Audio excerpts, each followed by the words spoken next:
Well, let's just say I'm glad I saw this movie on Cheap Tuesday.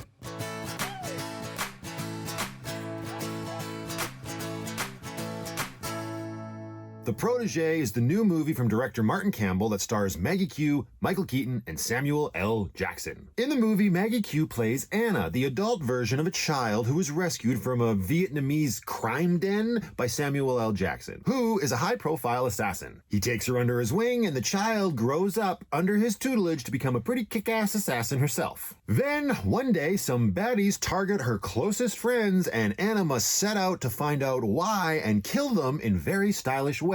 Not necessarily in that order. Okay, here's what I liked about the movie. For the most part, it looks very good. The movie has a cinematic quality about the image that it presents that makes it feel very high grade. At least aside from one weird CGI shot on a river that still looks beautiful, but was very clearly fake. You can tell that it was a movie with a halfway decent budget, and you can also tell that the director knows how to make the camera work to support the quality of the image. Also, Maggie Q looks great in her tight leather assassin outfits, and she kicks some pretty serious butt, and that was pretty entertaining. And Michael Keaton's character of Rembrandt wasn't bad. Wait, that makes it sound like the character was good. No, the character's dumb, but Michael Keaton's performance was solid. You could tell that he was really trying to bring a certain level of professionalism and quality to the role, and that he was having fun with it. Now, if that's all that you need in a movie, then go ahead, go watch The Protégé. You'll probably get a kick out of it. Unfortunately, outside of those few things,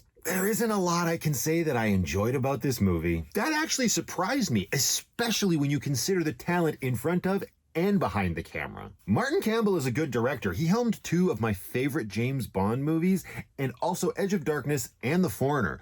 Both of those movies were pretty good. Yes, he also directed a bit of a studio turd, but I can't say that that's his norm. I also shouldn't blame him entirely for this movie. But it was just so silly, though. First off, it's very cliche. And I know not a lot of movies these days try to be original, and usually I'm fine with that. But this one was so generic that I didn't even feel grabbed by the opening. Something pretty much every movie needs to accomplish. After Anna gets rescued in the opening scene, although I guess found is more of a better descriptor rather than rescued, we flash forward a few decades to the scene where she is clearly going to start kicking everyone's butt, but the scene is presented to make her look like this little helpless lady. At the very least, I think it would have been better to have just foregone the scene in Vietnam and just had the movie start with the scene in present day. At least then there would have been a little bit more of a element of surprise when Anna does wipe out the bad guys without breaking a sweat. But only a little bit more of a surprise because trailers. And the revenge story after a super assassin has been attacked? Yeah, seen that before. And like I said, for the most part, I can usually get over cliches because most movies are absolutely chock full of them. But cliches aside, this movie then devolves into complete inconsistency and a forced love story that was supposed to be cool and edgy but just came across silly. I'll break down a couple scenes to show you what I mean. In one scene, Anna plays dead in order to separate her attackers. One guy goes to check on her to make sure she's dead, while the other one goes outside the entrance to make a phone call. Then, of course, he hears a gunshot and immediately comes back into the building, realizes that his partner's dead, and then rushes back out to the vehicle where, of course,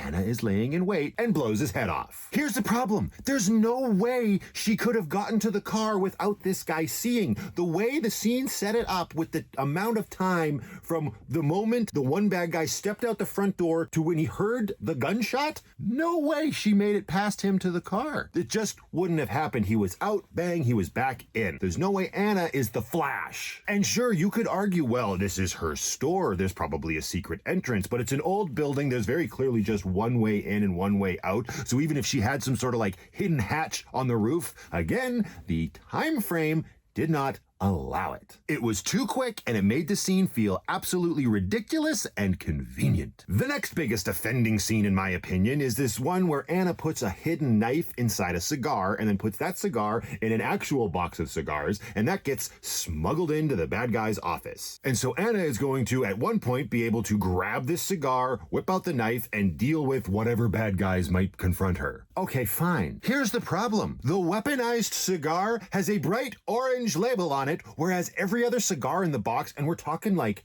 20, 30 cigars in this box, they all have blue labels on them. And the bad guy who smokes these cigars, because that's why they're using the box of cigars in the first place, very clearly opens the box and takes one of the cigars out and lights it up. You're telling me that someone who likes to have that abundance of cigars on hand isn't gonna notice that there is one very obvious out-of-place cigar?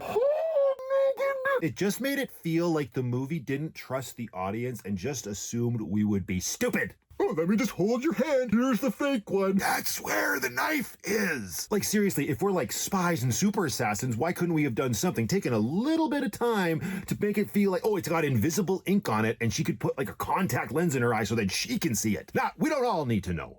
F you, movie, for thinking that we're stupid. And then there is the love story between Anna and Rembrandt.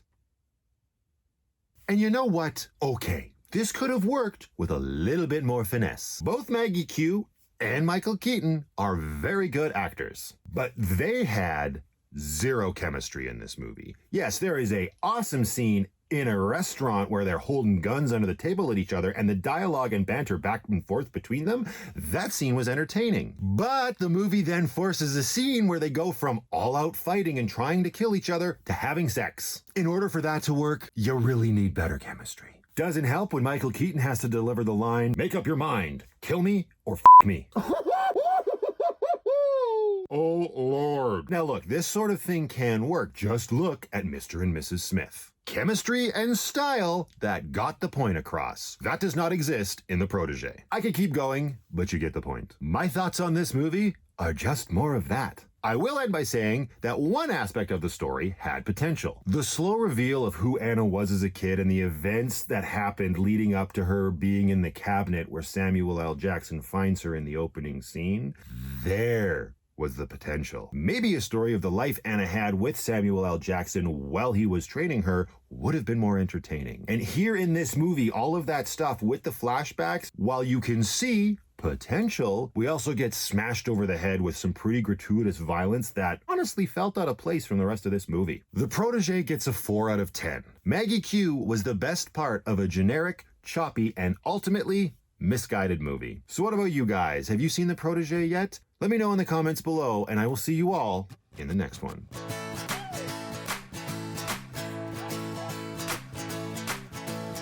Who is a high-profile assassin? It was too quick, and it made defeat